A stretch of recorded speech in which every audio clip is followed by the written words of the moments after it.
What's going on? I want to talk to you today about chess philosophy. If you did not know, I am an avid chess player. I play chess pretty much at least once or twice a day. On average, on a slow week, I at least get at least one or two games in. Um, Chess is like pretty much a very old game. It's pretty much kingdom against kingdom. So you have one court which is consists of the king, queen, two bishops, two knights, two rooks, or I like to call them castles. Some other people look at them as such as well. I look at them as your fortress, your your castle, your main castle, and your secondary castle. And then you have the pawns, which consists of 8 pieces. Now, one thing about pawns is you can advance a pawn all the way down. If you're successful, you can convert that pawn over into any piece that you want. And usually, the piece that is advanced, once the pawn advances, a upgrade of additional queen, or if you lost your queen, you get your queen back. That's typically what people promote a pawn with once they get the pawn all the way down the board. And sometimes you can get two queens. So that leads into chess philosophy is also a polygamous philosophy. Chess, I look at chess very similarly to life. If you have two queens, you can absolutely dominate. Usually, when you promote your pawn all the way down the board, you already have a queen, you get another queen. The game typically is over in the next 2 to 5 moves. It's checkmate because with having two queens, that's just too much power for one man to actually have. Sometimes I play games where I've had as much as three queens. Um, it just depends on what's going on. But yes, chess philosophy is definitely polygamous. Definitely polygamous. Okay. So I made a few points about this, and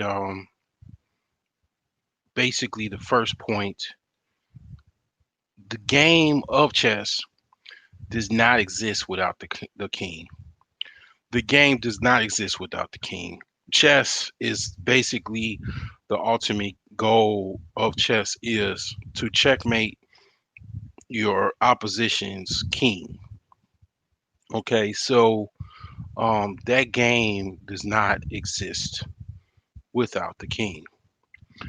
You could say it doesn't exist without the queen as well because the queen is initially um, there upon start, but the game can still go on with or without the queen once you start. Some of the best chess players they know how to play when their queen is has been lost, and they also know when and how to sacrifice their queen. And another point is the queen's movements is based off of her king and what's best for her kingdom.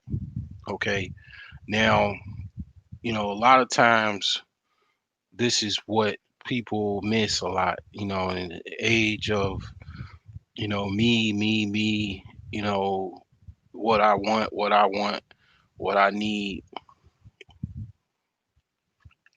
One thing about the idea of this philosophy, what I like to call it chess philosophy, is basically everything is all of the movements from where to go, when to go, how to go, strategy is off of the king's movements. Now, one thing I will say, because I study monarchies, I study ancient kingships and queenships. You can be a queen, can also be a king. It's called a queen of regnant. So, for an idea, a queen that is a regent queen is also a king. Prime example of that living today is Queen Elizabeth. Queen Elizabeth is also a queen, but what's not talked about as much is that she is also a king, because she took over the the kingship title from her father when he died. She is designated as a queen, but it's just like thousands of years ago. It's a queen called Queen Hatshepsut of Egypt. She was a queen, but she was also a king. So in most cases, that rarely happens. So when I say a queen's movements is based off of the bequest of her king and her kingdom and what is best for her kingdom, that is usually the case. So when you have all of these problems with divorce and alimony and child support and this relationship, that relationship, what I behoove of a man that has daughters is, when I was thinking of making this video, this is something that I want my daughters to understand, and understand it well, because I want them to know that, not to say that you should listen to any man, but when you do choose that particular man, he has to make the best decisions and has to make the best movements and have the best strategy. And once you are in acceptance of that, you move accordingly. Okay, I'll say that again. You move accordingly to what your king, what your man says to move. Now, that does not necessarily mean that you're a robot and that you have to listen to everything and you have no say in so you do have say. Some of the best kingdoms on planet Earth in history, the queens were very objectified and very outspoken to what the ideas and the strategies of the king, and she put her 2 cents in.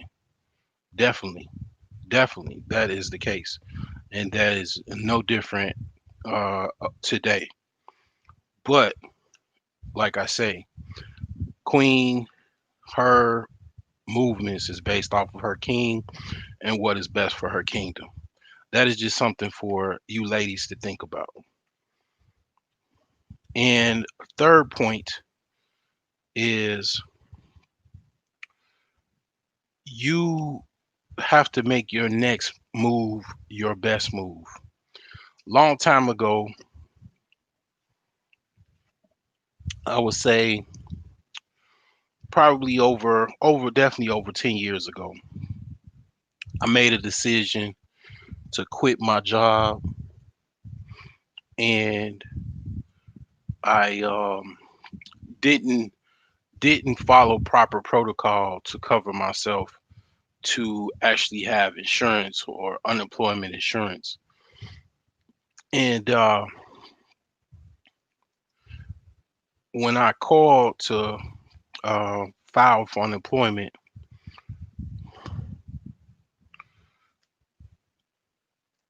they basically, um, went through the interview and everything like that. And basically, it's open and shut. Once you quit your job, you cannot, in most cases, get unemployment. And the gentleman that I talked to over the phone, he gave me a little bit of wisdom. And he told me, and this is not the first time that I've gotten wisdom from uh, blues players or musicians. He said there's a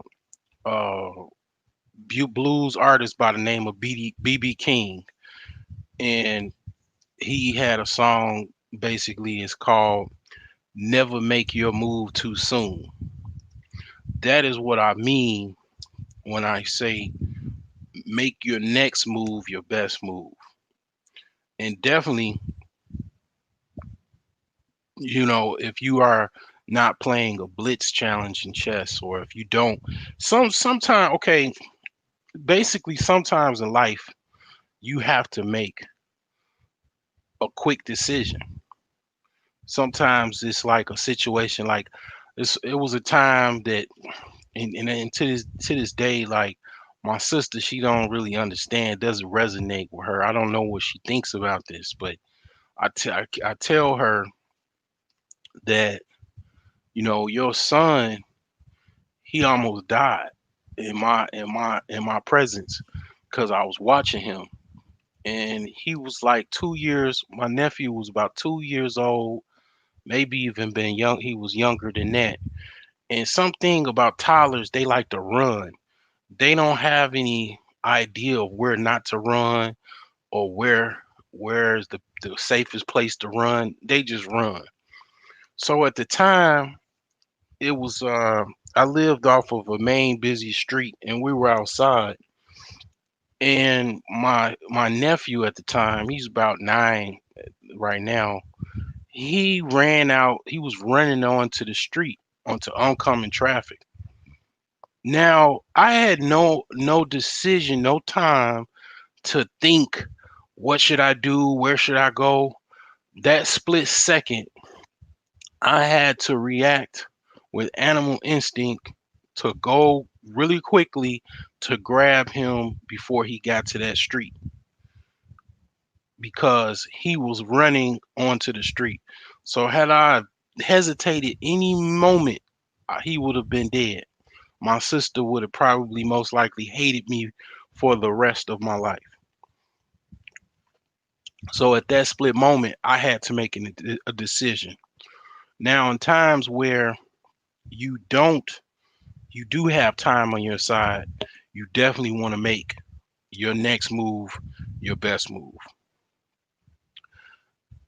My next point is, you're only as good as your team. Okay, so when you think of chess, like I said before, it's two kingdoms, and you're basically trying to defeat that other kingdom, you by checkmating the king. And in life, you have to make your team, just like on a chessboard, your best team, or you're gonna lose. You're gonna lose in life, So it's like basically you want to assemble the best people around you, and you want to move accordingly, so you can be a winner and not a loser. Like when you were younger, your parents, if you had any good parents or grandparents, aunts and uncles, they'll say, you shouldn't be hanging around certain people because you can get in trouble, or, this, that, and the third. It's the same way. You want the best people around you, you know. And you can't be a loner. You have to have some type of team. This is not a loner. Chess is not a loner game. It's as far as life, as far as having a kingdom, you can't be a loner and have a kingdom at the same time. It does not mix. Okay, so um, my my last and final point regarding chess and the philosophy and how it correlates in life is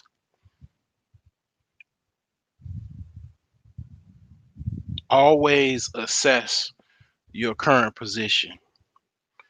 When you think of life, you think of strategy, you think of what's going on with your current position. Okay, what is going on with you in life? How is your businesses? How is your family? How is your future projections when it relates to your business? How what do you forecast the environment around you? That is how you assess your position. You always want to assess your position when you make goals for your business, when you make goals, life goals. You want to assess the current position. For example, no one really, very few people understood what was going to happen with this pandemic, or if there were actually going to be a pandemic. No one knew. But some of the best businesses, the best corporate execs, they were able to see what was going on and assess their business and to make proper changes, strategic changes to basically make sure that their business is, their employees are taken care of, their profits are protected, and they also can make future profits safely and sound by basically making different decisions than what they normally were making. This is what I mean by that. Always assess your position. So, this is chess philosophy and life. It's Bro Genius. Hope you have the, uh, you know, close out your weekend and, get ready for Monday.